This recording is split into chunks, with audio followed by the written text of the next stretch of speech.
Morning, everyone. Welcome to week 2 of Strategies for Better Living, based on the book that I came across, as I told you last week. It's called Find Your Horizon of Healthy Thinking. It's by Elisheva Liss. I actually bought it this week just to show you. It's from the States, Elisheva Liss. You can get it on Amazon, I think I got it. Find Your Horizon of Healthy Thinking. Yeah, Find Your Horizon of Healthy Thinking. That's it, by Elisheva Liss. I ended up getting it on Kindle and on hard copy because I'm trying to become more advanced, but I'm still old-fashioned. So, just to give a little introduction, I just want to spend a few minutes just reviewing last week, and then we can explore it a bit further.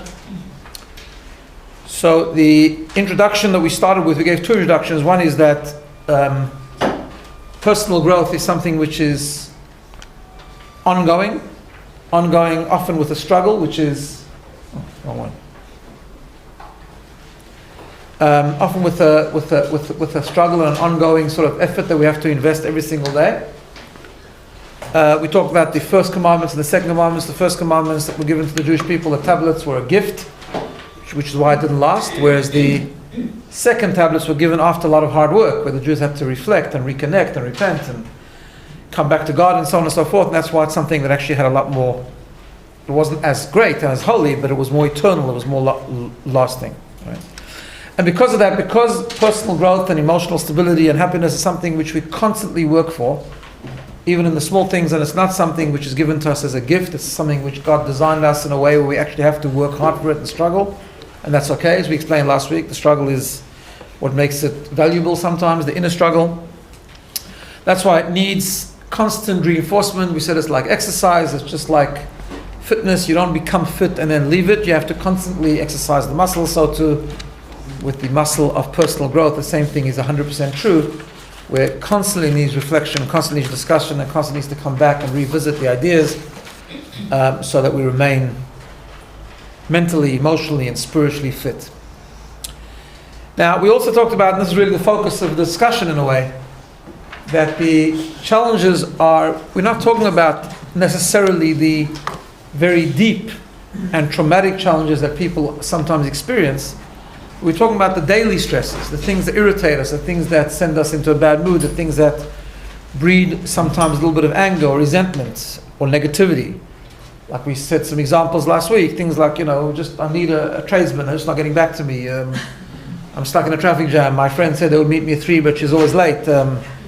Late for an appointment. It's just too cold today. I'm so cold I can't function. That kind of thing, right?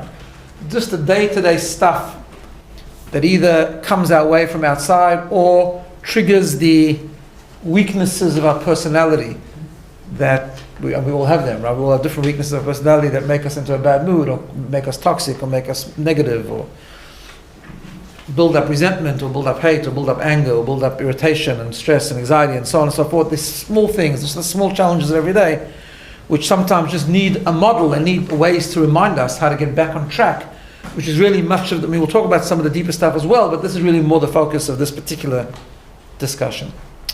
So we discussed a model, just a very nice imagery of model, which she talks about the horizon, and she says there's below the horizon, on the horizon, above the horizon, right? And her concept was really to be the seagull, which means she talked about when someone is sort of more negative and deeply or angry or critical or resentful, and that's kinds of breeds toxic emotions and it's negative, that's below the horizon of healthy thinking. In other words, we're trapped in that sort of feeling of being overwhelmed, feeling hopeless, feeling frustrated, and so on and so forth. Right? Just like things just aren't okay. We're having a bad day, things just aren't good, or bad week, or whatever the case is. Sometimes we're just matter of fact. We're just not positive or negative. We're just what it is. We see it the way it is, and that's called, what she calls, on the horizon of healthy function. However, she talks about the seagull soaring upwards, which is talk about being above the horizon. That's when our thought processes sort of take us to a place of feeling productive, feeling positive, feeling like we want to try and overcome, we want to be sort of grow, we want to not be negative but be more positive, be more productive. And it doesn't have to be very deep, it's just about staying above. In other words, the concept is the three possibilities are always there, and for the most part, the situation doesn't change. It's more about, I'm just briefly going over what we did last week. It's more about the choice that we make of where we want to be. Do we want to remain below the horizon, or just cruise along on the horizon, or do we want to be above the horizon? And then the question is, what do we do to transition? If we feel ourselves sort of being trapped under the horizon or below the horizon, what do we do to transition and to get ourselves to lift and to be what we call the above the horizon, right? So obviously we need to look at our mindset, we have to look at our attitude, our perspective. But last week we started to talk about the power of speech. It's about the words that we use to describe what's going on. So we talked about the effect of what we call dibur, the effect of words, how words actually create a reality. Words create energy. And therefore we talked a lot about sort of the words that we use. And just to end off the revision from last week, just to remind yourself of this little acrostic, which is really good, about thinking always before we talk, or thinking before we respond, and thinking, is it true, is it helpful, is it inspiring, necessary, or kind, which makes up the word think, right? Which is a nice little, it's not a thing that's been traveling the net for a while, but it's a nice little model always to sort of bear in mind. In other words, these things are small and simple strategies, small and simple little ideas, which we keep in the forefront of our consciousness to remind us about how to shift, how to make a shift when we feel ourselves being drawn down into a more negative, sort of hateful, resentful sort of space. It's kind of where we're able to make that shift and try and rise above and be above the horizon. Okay. So what I want to do today is continue on in the next part of the book, where she takes us a bit further, and we're going to try and explore the power of this idea and what it actually means. So she starts off sharing an idea which really is very, very well discussed in teachings of Kabbalah and in Jewish literature and so on and so forth. And it's about the three critical layers of the function of the human being. And those three layers are what we call the garments of the soul. Now, when I say the garments of the soul, I need to clarify, it's not what I normally talk about, the garments of the soul. That's what I want to make that distinction. So we talk about here the garments of the soul, we're talking about the three things of thought, speech, and action. Now, why they're called garments? So just like garments are mechanisms of how we express ourselves, in other words, often what we wear is indicative of what we're feeling, or the type of event we're going to, or what we kind of headspace we want to be in, so too the garments are not the person, they're just the way the person's expressing themselves. Now, in previous times, we've discussed that even our emotional energy is garments, in other words, things that we could change, that doesn't really define us. But the truth is that when we talk about our personality, or we talk about our power of intellect, these things are much harder to change. They're more us than the three that I'm talking about here, right? These things, these garments, talking about thought, speech, and action, are all ways that they're not the emotional part of the human being. In other words, not what I'm feeling. It's not what I'm thinking. It's how I express what I'm thinking and express what I'm feeling, right? They're very different. So in other words, on the functionality of the human being, we've got the essence of the soul, as we know. We've got our layers of consciousness. In other words, we've got the way we intellectualize things, where we understand things, and the way we feel. So the way we respond, whether it's anger or love or fear or resentment or jealousness or whatever the case is. And then there's how we express those. So we can express them in one of three ways. We can express them either by thinking about it, and thought itself can be sort of just fleeting thoughts, or it can be more detailed thought. And then there's dibur, which is speech. We speak about it, the words that we use, and the behavior. In other words, we express what we feel in action. It's the way we behave. We do something about it, right? Now, in the works of Kabbalah, they talk about these three garments as being things that are like garments that we can control. However, they make a distinction between thought and between speech and action, right? So just for intellectual purposes, just the interesting analogy that's given in Kabbalah is this, that the analogy is given from a turtle or a tortoise who has a shell, right? So the shell is also like a garment, but it's a garment which is connected with the actual animal, it's part of the animal itself, right? So that's how they describe the garment of thought. In other words, thought is much more difficult to control. So we can change the way we think, we can change our thoughts, or we can distract ourselves away from negative thoughts and replace them with positive thoughts. That's true. But it's much harder to control initial thoughts, especially, right? So sometimes we have initial thoughts, so we think about something in a particular way. Much harder to control that, because thought, although it's not who we are, just expressing our personality, but nevertheless it's much more difficult to control, especially the initial thoughts. And even afterwards, you need a lot of work to control the way we think, because thought is constant. We're always thinking. In other words, the one means of expression, the way we express ourselves to others, but particularly to ourselves, really, the way we express ourselves to ourselves is through thought, right? So let's leave thought on the side for a moment, but let's talk more about the second two. In other words, the second and the third one, which is speech and action. So speech and action, number one, are real garments, meaning they're completely under our control, right? We choose what we say and we choose what not to say. Sometimes things we don't, but we do, right? In other words, every time we open our mouth, every time we don't talk, we're making a decision. It might be a quick decision, it might be something very instinctive or impulsive. Sometimes we didn't give it enough thought, so we say the wrong things. But at the end of the day, what we say is a decision, what we don't say is also a decision. So speech is completely in our control, so is our action, right? Every time we do something, every time we implement something, every time we behave in a particular way, it's a choice. We've chosen whether we want to do it or not to do it. Now, there's a principle which we've talked about many, many times, that our feelings, our emotions follow our actions, right? It comes from one of the great writers, called this very famous writer called the Sefer HaChinuch, and he says, Acharei ma'asim nimshach halevavot, which means our heart follows our actions. So simply put, a simple analogy, we've talked about this many times. You walk into a wedding, you're not particularly happy, you're not particularly in a good mood, but you join the dance floor, you become happy, right? You get into the mood, you get into the swing of things, the heart follows the actions. You force yourself to dance, you become happier, right? So that is true. So the power of action is very, very powerful. So sometimes, and that's important to know, because although the ideal state of human function is, as we've talked about before, is intellect, emotion, and action. In other words, that the power of decision making lies in the mind. We make decisions, and then hopefully our decisions, our thought processes, our intellectualization inspires the way we feel. So we think about the importance of something, we build an excitement about that thing, so we emotionally become attached to it, which then inspires healthy action. That is the ultimate ideal state of human function. But we can't always wait for that. It doesn't always work for that, right? Sometimes we think about the importance of something, yet we don't feel anything.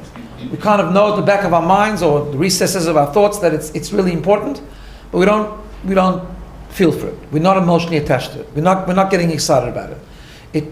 We understand the value maybe, but we don't get excited about it, right? So one of the ways to tackle that is just to do, right? So we can behave. In other words, it's what the Hasidic literature calls Kabbalat Ol. In other words, just do it, even though you don't want to do it. Because if you do it, you'll become attached to it, right?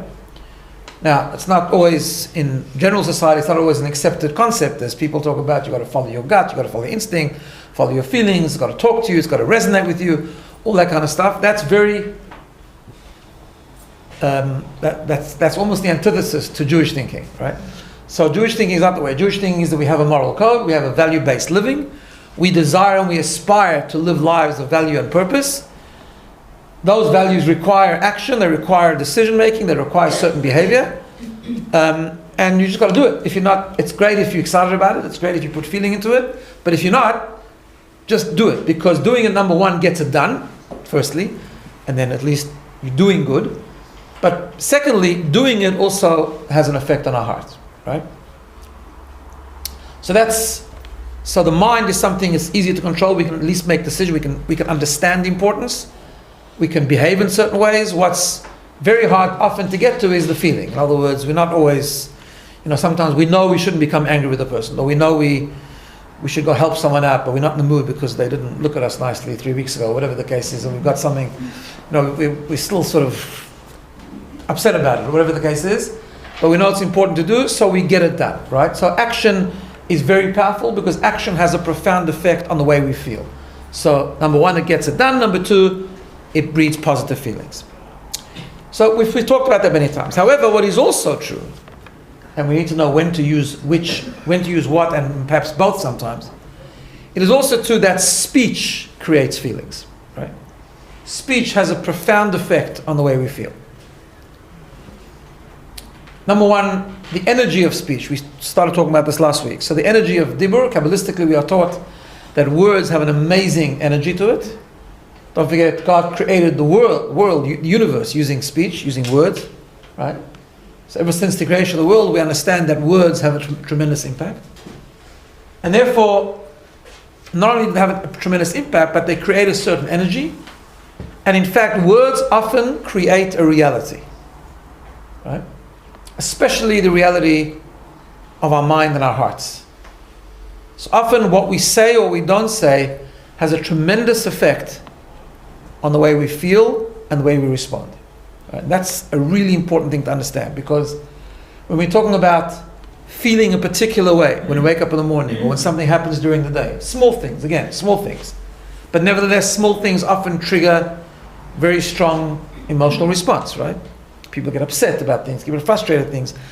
In 10 years' time or in 5 weeks' time, they might even look back and say, that was a pretty stupid thing to get upset about. But it doesn't matter. But we do get upset about silly things. That's the reality. And it can be triggered by a whole bunch of different things. It could be we sleep deprived. It could be we irritated. It could be that we have a weakness, that we are jealous, or we have an insecurity, or whatever the case is, right? So we often do feel certain ways, and we want to respond. And the way we talk about it, the way we transition from being below the horizon to on top of the horizon, above the horizon, often has a lot to do with just the things that we say, right? So that's something we just need to try and develop a little bit and use some examples and see how that actually works and how that plays out. Yeah, is that clear? Yeah, good. Okay. So first, let's make an important point, and I'm going back to the book now. Elisheva Liss in her book makes an important point, because we're talking about becoming positive. So she makes a very important point. Positive is not always an option. Okay? She makes a very, very important point that she talks about positivity versus being healthy. She says she has a bone to pick with positivity. So I'll read you some of the quotes, very nice. She says, there are moments and situations where, being positive is a good idea, but she says there's moments and situations where it's inadvisable, even harmful, right? So she gives I'll give you the example that she gives, because it's in the book. She says, imagine that a friend confides in you that you just lost a pregnancy. This is a third miscarriage in a row. You're a fervent believer in positivity. So you whip up your trusty sunshine and you reply, well, that's on the bright side. You know getting pregnant isn't a problem for you, right? That's ridiculous, right? But it's a silly example, an extreme example. But people do this. People do this with other people and do it even with themselves. Being positive, and we've talked about this many times, being positive is not going into denial, right? In other words, being positive, whether it's a small problem or a big problem, even if it's a relatively insignificant problem that's causing us discomfort or pain, problems are problems, and sometimes situations are what they are. You can't just pretend that everything is wonderful, because the reality is that on any given day, not everything is wonderful. Not only on a very deep, traumatic way, even on a regular day. There's stuff that happens that gets in our way and it's not wonderful. What we can sometimes aspire to do is, we can aspire to be productive, we can aspire to be healthy, in other words, to have a healthy attitude, right? And that healthy attitude doesn't always mean that it's wonderfully positive. It's great if nothing bothers us, but that's not true, and that's not realistic, right? There were some great people in Jewish history that we know about that they were on such a level of spirituality that absolutely nothing bothered them, right? I think I've told you the story of the famous Rabbi Zusha. There was a student of the Maggid of Mezrich, the student of the Baal Shem Tov. And this gentleman went to ask the Baal Shem Tov the following question. He went to ask the Mezrich or Maggid the following question. He said that he studied in the Talmud. In the Talmud it says that there's a blessing you make for great news, good news, and there's a blessing you make for things that haven't gone well, right? And the Talmud says that one should make the two blessings with the same positivity, the same faith, the same strength, the same inner strength, right?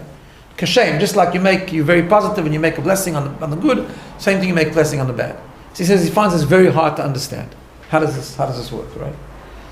So He said, I can't answer you this question, but I'll send you to one of my students. Go into the shul and you'll see one of my students is sitting there and studying.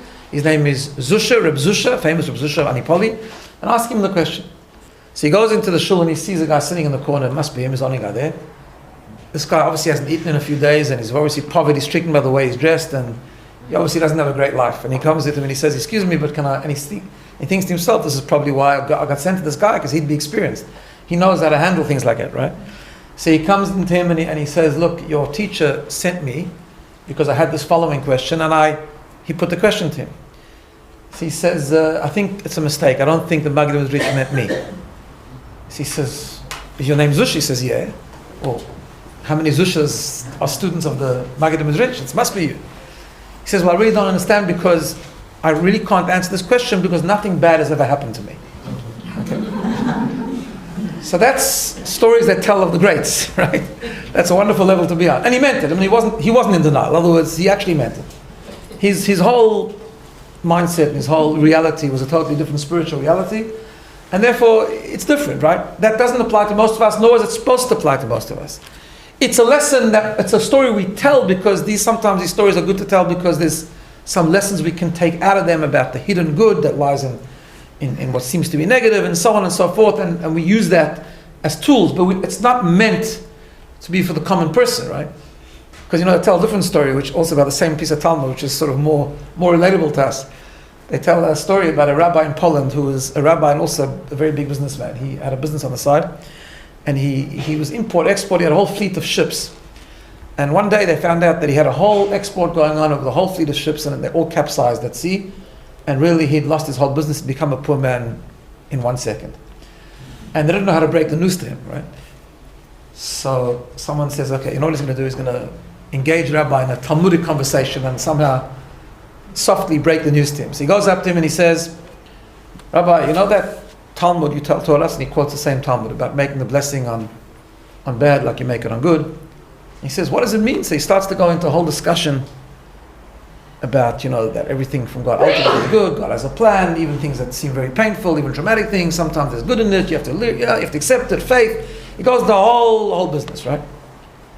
So the guy says, yeah, but Rabbi, but it's painful.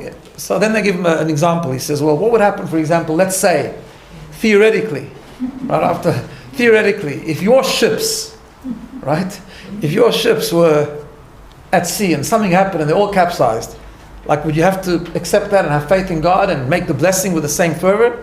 He says, yeah, and he goes into the whole thing. He says, absolutely. So the guy says to him, well, it happened. And the rabbi fainted. That's a normal human being, right? So, but that's why am I telling this story? I'm telling you both stories because they're both true. In other words, for the regular person, of course there's a process. I mean, the fact is, right? The fact is that even on a deeper level, when the Talmud talks about making those two blessings, they're still two blessings. They're not the same blessing, right? The one is a blessing about accepting bad, the other one is a blessing about acknowledging good. They're two separate blessings because one is painful and one isn't, right? So, but even, that's on a deep level, but even on a day-to-day stuff, not every time we can just be positive, right?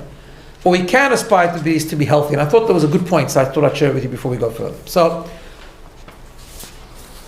she says there won't always be an appropriate positive response to every situation, but there's always a healthy option. Positive sometimes denies reality, while healthy accepts it and tries to address, empathize, and grow with it, right? So that's an important perspective. So being above the horizon doesn't always mean being positive. Being above the horizon means being healthy. Having a healthy attitude, which leads to positive action, positive behavior, positive feelings, and productive, effective behavior. Now, when we talk about speech and action, so I want to go to another concept that she talks about in the book, and it's a very important perspective to have when analyzing a response to a particular situation, right? And it's what she calls the difference between acceptance and action. So there's the famous, right, and this is really the crux of it, of how we use our language or what we actually look for. In other words, like this. When we go through a situation, even on a regular day, where we feel ourselves conjuring up negativity, toxicity, resentment, anger, jealousness, whatever the case is, right? And we really want to transition, something has happened, a situation has taken place. We've experienced something. And that experience has triggered a certain set of emotions. And we really don't want to be there. We want to be in a much healthier spot. In other words, we want to transition from being below the horizon to above the horizon, right? We need to know what we're actually looking to do, because that will depend on the course of action we take. We need to know, is it acceptance we need to exercise, or is it action we need to do, right? Because every situation is different. So there's the famous, what they call the serenity prayer, which is used in the 12 steps of AA, of Alcoholics Anonymous, right? But it actually doesn't come from there. I don't know who was the author, but it's a very famous little thing, but it's a beautiful little prayer. And it says, God, grant me the serenity to accept the things I cannot change, courage to change the things I can, and wisdom to know the difference, right? That's really, really important. That's a key part, the wisdom to know the difference. So, this concept of accepting the things I cannot change, changing the things I could change, and the wisdom to know the difference is not only for addictions, it's actually for everyone. It's a very, very applicable, relevant sort of concept, right? And in the book, the author of the book says that what she does with clients, she's a therapist, what she does with clients when things come up, right? The first thing she does when she's presented with a scenario of someone who's coming with an issue, with a problem, with an experience, with a relationship issue, whatever the case is to try and help the person actually arrive at an expectation. Is it action? Do you want to change something? In which case, the primary focus will be not speech, but behavior. Speech helps as well. Or do you want to accept? And when you want to accept, in other words, it's a situation you cannot change. We'll give some examples soon. But you want to learn how to be more positive about it, or be healthy about it. And therefore, you really want to learn the art of acceptance, right? And with acceptance, very often, it's not action that we're looking for. It's more the power of words. And that's going back to what the concept of language. It's the power of words. It's the language that we use. And the language that we think in. And it's getting used to choosing those right words. Now, again, when I talk about language, and we'll come back to this later, not language that denies the reality. Not language that pretends that the experience didn't happen. Right? We're not talking about affirmations here, like, I'm very happy when I'm not. That's not positive speech, right? Or I'm very smart if I'm not, or I'm feeling wonderful, or that kind of thing, right? We're talking about language that helps us interpret what is happening without changing the facts, without changing the reality, and learning to use the power of words, simple power of words, to shift from being in a low spot to being above the horizon, right? But we first have to understand, what actually are we looking for? Is it acceptance, or is it change, action, right? Sometimes a bit of both. Sometimes acceptance first and then action. Sometimes it's a mixture of both. Sometimes more one than the other, and we have to try and work it out. Now let's just develop that a little bit from a Jewish perspective. So we know there's a number of fundamental principles that we have, right, in Jewish thinking. One fundamental principle is the concept of Hashgacha Pratit, that everything happens for a reason. Everything happens from God. We have little control. Everything in the hands of God. Things happen to us, happen because they're meant to happen because they're divinely inspired, and so on. On the other hand, we have this concept of bitachon. Bitachon means that we have positive thinking. We going forward, we accept things that happened in the past, but going forward, we trust, and we try to exercise and engage in this concept of positive thinking, believing that positive thinking actually creates a positive energy and brings about blessing from God in a positive way, right? However, at the same time, we know we have choices. We have choices on many levels. First of all, we have moral choices. So we've talked about this many times. We don't control what happens outside of us, but we do control the moral choices that God gave us. So we control how to respond. We control whether to do good things or bad things, to be kind or to be cruel. These are moral choices, and these, equally fundamental in Jewish thought, are things that we have choices in, right? So these are things we can choose how to act. We also have this concept called, and I'll use the Hebrew, I'll explain it. It's a very, very philosophical and very fundamental idea, and people struggle with this often. The balance between what we call bitachon and hishtadlut, right? Which means the following. So bitachon means full at its ideal level. Bitachon means that we don't worry. Why don't we worry? Because we trust for the future, we trust that God will give us blessing. But at the same time, it is, again, fundamental to Jewish thinking that God doesn't, while we believe that everything comes from God, our sustenance, our health, everything that we have ultimately comes from God, but God sends it to us by His design, by His will, by His desire. He sends it to us through what we call a keli, a vessel. We need to create that vessel for the flow of God's blessing to flow through, right? So, a simple example. So, we try not to be worried about the future and things we can't control. We try to believe that God will provide sustenance for us, for example. But if we're so not worried and we so believe that God will provide us with a living and therefore we go to sleep, it won't happen, right?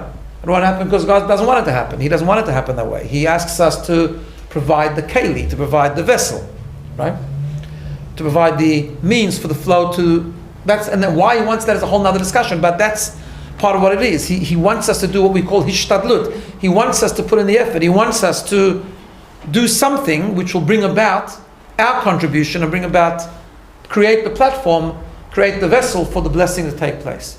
Often, when we do that, we find the blessing comes from a different source altogether. Right? Many people can tell you stories about that they made an effort, they did what they can do, and then the blessing came unexpectedly from a different place, right? But nevertheless, that the human contribution has to be this. That's also a choice. It's a moral choice. It's doing something to create a vessel for blessing because that is the divine will, right? So, however, things that are out of our control, we just have to accept that they're meant to happen, and therefore that's where acceptance comes in. So there's many areas in our life experience where we need to act, and there's lots of areas where we need to say, no, I can't act, I can't change it, it is what it is, and I've got to accept it and live with it, right? So, for example, a person, let's say, has a very, very bad job. A person says, I'm very deeply unhappy at my job, right? But I have the opportunity to change. I can go look for something else. I have opportunities. So that's like a moral choice to make. And there people do have choices. Even though parnasah, sustenance comes from God, but God wants us to do what's the most effective thing. He wants us to be responsible. He wants us to plan responsibly. So if a person is deeply unhappy and have a bad relationship at work and it's not their fault and things are clearly bad and they have opportunities to look for something else, they need to take action. You can't just be positive and say, I'm going to be okay. It's not okay. And go do something about it, right? But then there's certain things that cannot be changed. Certain things that God sends us, we just have to learn to accept. Sometimes we need to accept what has happened and then take action later to channel the energy in a different way. I'll give you an example. So we just had, last Sunday, we had Tisha B'Av, which is the 9th of Av, the day of the destruction of the temple, right? So it's a very fascinating story that Talmud tells us about the sages of the Sanhedrin. Particularly one, his name is Rabbi Yochanan ben Zakkai. The Talmud tells us that there was a dispute between the sages and some of the young people on the ground. The sages were divinely inspired by a vision that the destruction of Jerusalem, the destruction of the temple was going to happen. There was nothing they could do about it. Right? And therefore they believed that we have to surrender to the Romans, not fight a war, the war will not end well, and it didn't end well, and they were completely right, because they saw in their spiritual insight, the spiritual vision, that it was ordained, it was going to happen. So what they did was something else, right? Now, you can't be positive about the destruction of the temple. The temple was the headquarters of Jewish activity. It was considered a disaster, the tragedy that it was burnt down. We're still mourning for it today on the 9th of Av. Every single year we have Tisha B'Av, we mourn the destruction of the temple because it was a sad event. What the rabbis did do, however, was, and this was led by a sage called Rabbi Yochanan ben Zakkai, he managed to steal out of Jerusalem and gain an audience with the Roman emperor. Not the Roman emperor, the Roman general at the time, right? And he managed to get something from him. He says, could you at least allow the center of Jewish learning to relocate itself to a city called Yavne? And the guy thought he was nuts. We're about to destroy your whole Jerusalem, and we're about to destroy your whole activity, your whole everything. Jewish life will come to a stop the way Jewish life is known to be, and you're asking for like a little school to be relocated somewhere, right? Thought it was crazy. And they granted it, they gave it to him. Later on, the Romans realized the mistake, because what happened was that the rabbis understood, the leadership understood at the time, that while the headquarters of Jewish learning and activity would be destroyed, but the choice to keep Jewish education alive and Jewish teaching and Jewish knowledge was still theirs. And they could do it even in harsh situations, even in a harsh context. And therefore they put all the effort to make sure that while the physical structure is no longer there, the learning, the knowledge, the education would continue. The Romans, by the way, realized the mistake a generation or two later, and they tried to ban all Jewish learning because of that, in the time of Rabbi Akiva, right? Because they realized that they thought they'd killed everything, and they hadn't. Jewish life was alive and well, right? And the Jews eventually went into exile, and during the years of exile in Babylonia and in Israel, under very, very harsh conditions, they produced the Talmud. Now, if you know anything about the Talmud is like the seat of all Jewish learning today. The Talmud is the source. The Talmud is the body of Jewish academia that we have, the vast libraries and libraries of Jewish learning that we have today is all based and sourced in the Talmud. It all comes from the Talmud originally, right? Whether it's Kabbalah, whether it's Halakha, whatever it is, Jewish philosophy, Jewish story, Jewish midrash, everything is rooted in the Talmud. The Talmud is the most amazing achievement of Jewish learning that ever happened. When did it happen? It happened because they did both in that story. They accepted what they couldn't change, the destruction of the temple, and therefore took action to rechannel their efforts in a way where they could keep Jewishness alive, and they established Jewish learning elsewhere, and eventually they produced the Talmud. So we need to know, what do we accept, what do we put action to, right? So let me give you an example that she gives in the book. So she says she has a client that comes to her, she calls him Avi, I'm changing all the names obviously, who's very frustrated with his landlord. So his landlord lives above him and makes things very difficult for him and his family. They make a lot of noise late at night, leave his mail carelessly scattered on the front stoop, they procrastinate fixing problems, and they just don't do anything. It's a nightmare. So she describes the case. She says Avi's wife was more relaxed about it, choosing instead to appreciate the unusually low rent, but he's agitated. So she turns to him, and this is the first question she asks. She says, okay, so what would you like to do? Would you like to strategize about finding a new apartment, which is a normal thing to do? Or do you want to learn to live and have coping skills to deal with the situation that you're in, right? And by the way, as bizarre as it sounds, many people choose neither. And we all do this at some level in various experiences, right? Because we're so indignant, we're so angry about the injustice of what's being done to us that we choose to remain angry, right? No, I'm not going to learn coping skills because it's not right. What do you mean it's not right? So we'll go for 2-3 years, and every time it happens, we'll complain. Every time we have a noisy neighbor and they make noise, we complain and we scream and they're terrible and they're this and that, right? And nothing's changing. It just keeps going that way. So that's called remaining stuck. Not remaining stuck, transitioning to above the horizon means do something about it, but decide what you can do. So he responds that actually he doesn't want to move.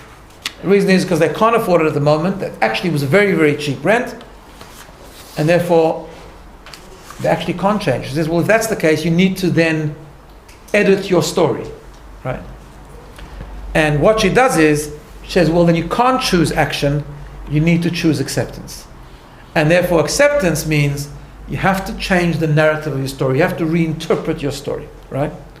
So she gives the example. So she says like this. So therefore she works through with him the following. I'm just using this as an example because it's a really good model to use.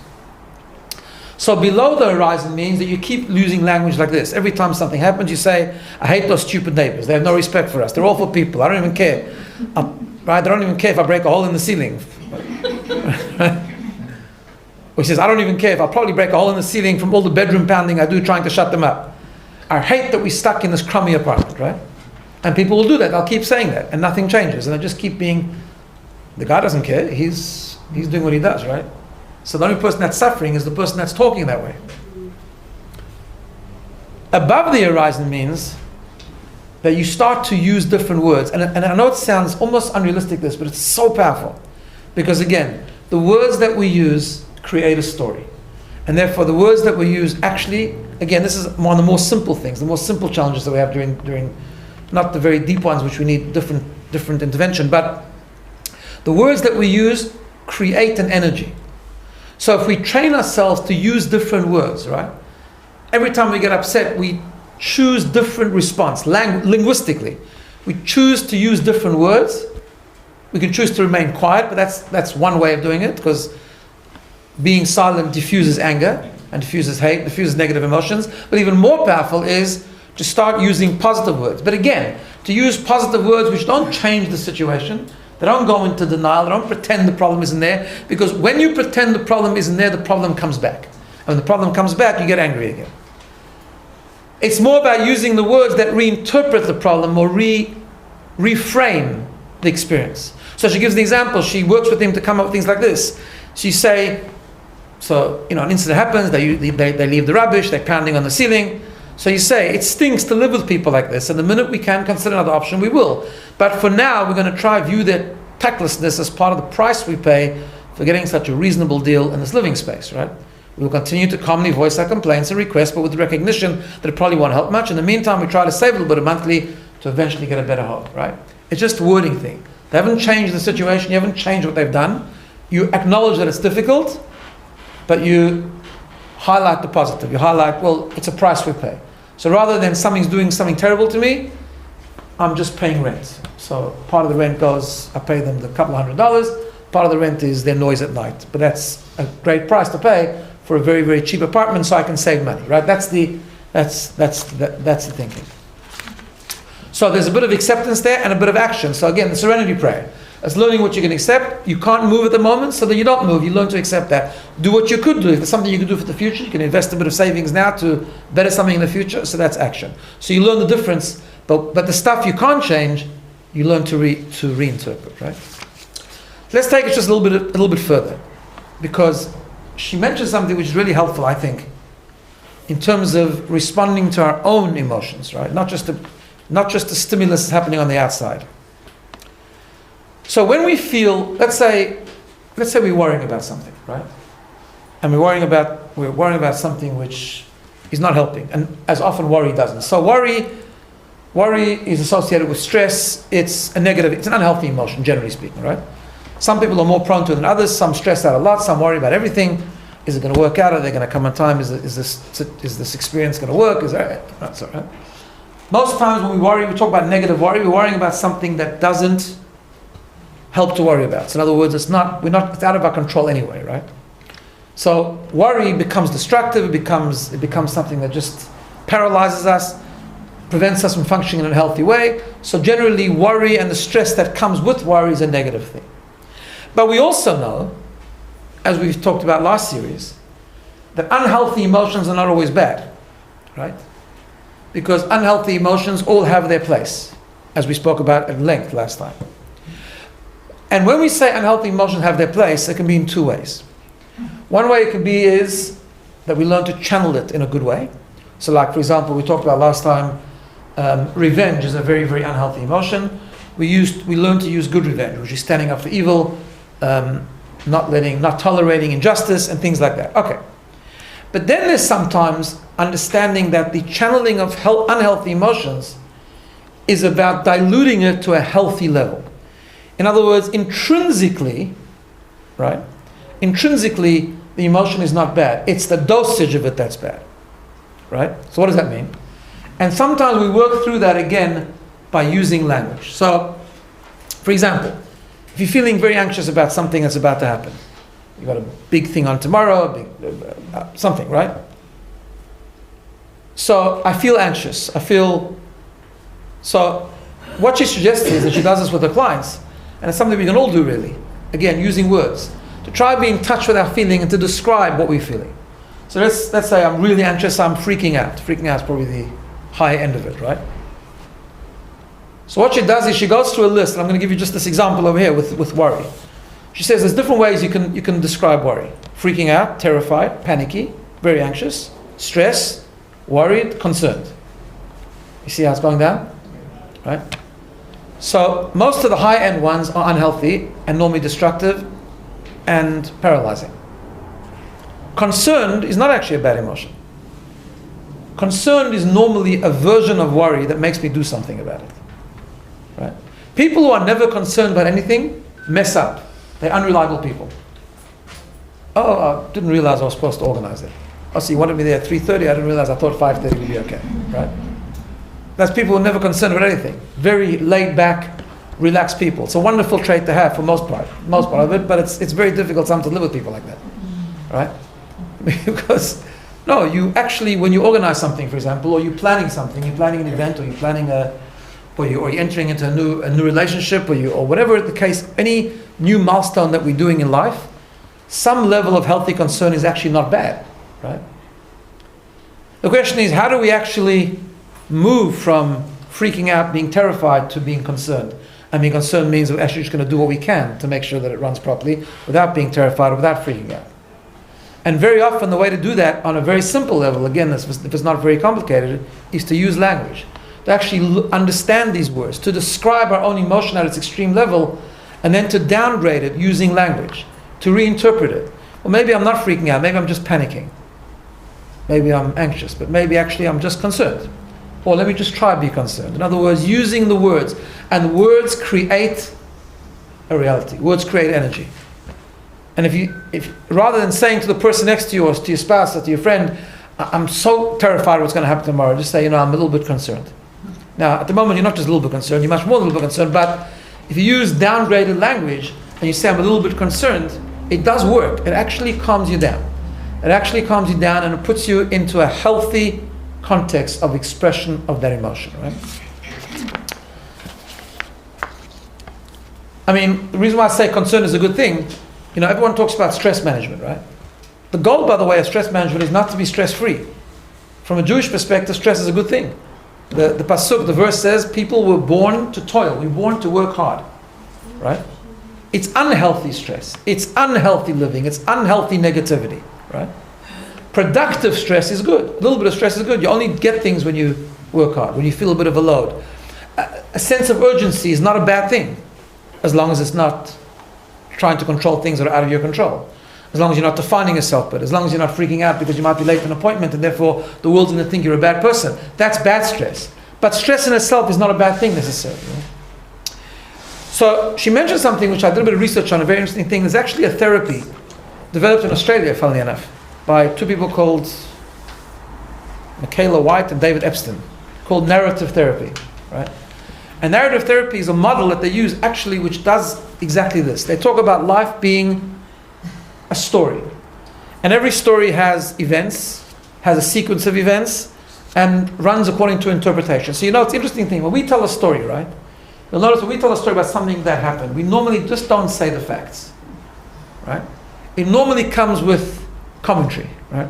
Normally comes with interpretation. In other words, when you tell a story to someone, part of the story is factual. So let me tell what happened yesterday. So I was driving and someone stopped me and they said this to me and so on, right? Part of it is fact. It's nothing to do with your emotion. But inevitably, because we're telling a story for a reason, what we do is we interpret the story. So that person stopped me, what a chutzpah. Can you imagine you said something to me like that? And that, right? That's nothing to do with the facts. That's just your perspective of what happened, right? Or you sequence it in a certain way, or you interpret it in a certain way, right? So, for example, in this particular example I saw of this narrative therapy, the person explaining what it is tells an example of someone coming with a problem with a child, right? We're really worried about Sean because he's stealing, and we've tried to stop him, but he just won't. He always has a problem from when the time he's been a child. He didn't get much attention when he was a small boy because his mother was ill. So that's interpretation already, right? So you come in for a problem, you're saying what the problem is there, it's a true problem. But you've added your interpretation, which means it has framed your whole interpretation of it, which has therefore prevented you from perhaps helping the person, because you've decided why it happened. And therefore, there's a reason why the negativity is there, so it's hard to change, right? So in narrative theory, what they try and do is, they try and help the person either resequence the events or reinterpret the events, not change the events. Again, it's not going into denial.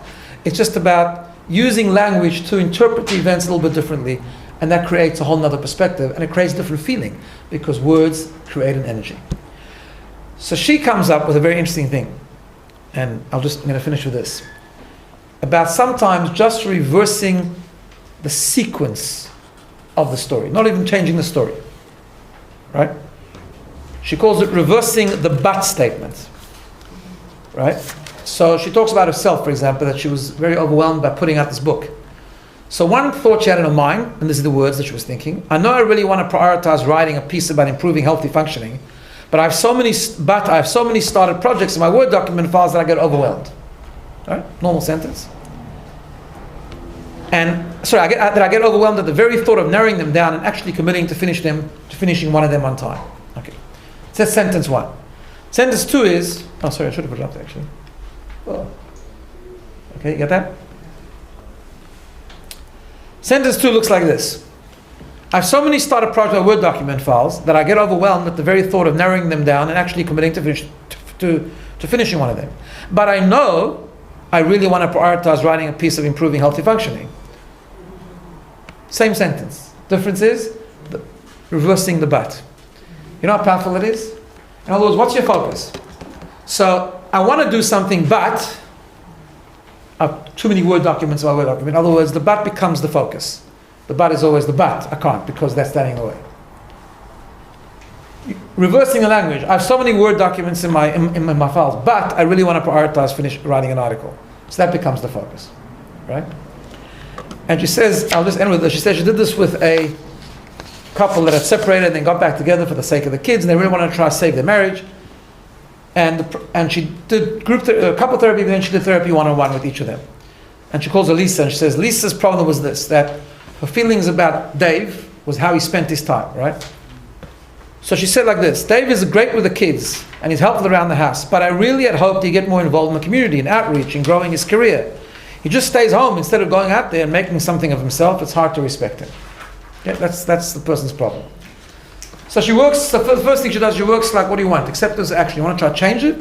She says, no, I can't change it because I've tried it. So obviously, change is not the course of action, right? So she works with a person just on the language, right? And the language is, she says, why don't you try sentences like this? It bothers me that Dave is not so ambitious or proactive, he doesn't get involved in community work and he stays home a lot, but he's really great with the kids and helps around the house. Same information, right? Just changing the focus. It's changing the sequence of the sentence.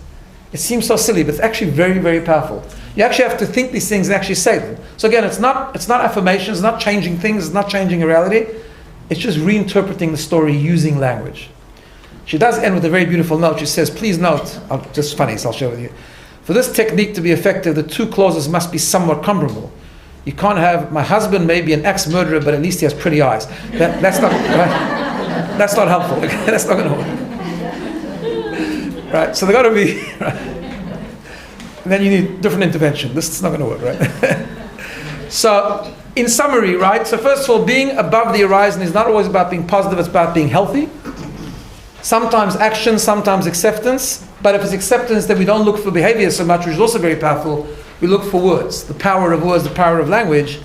And we do that by simple things, creating our own story, using softer language and our own harsh emotions, changing, putting the but in a different place, changing around the order, and repeating those things and thinking about those things. And words actually create an energy, and they calm us down and make us more positive. That's the gist of this whole theory. Obviously now it goes more and it extrapolates into lots of different other things, which we'll look at, please God, over the next few weeks. Have a great week. Oh, yeah.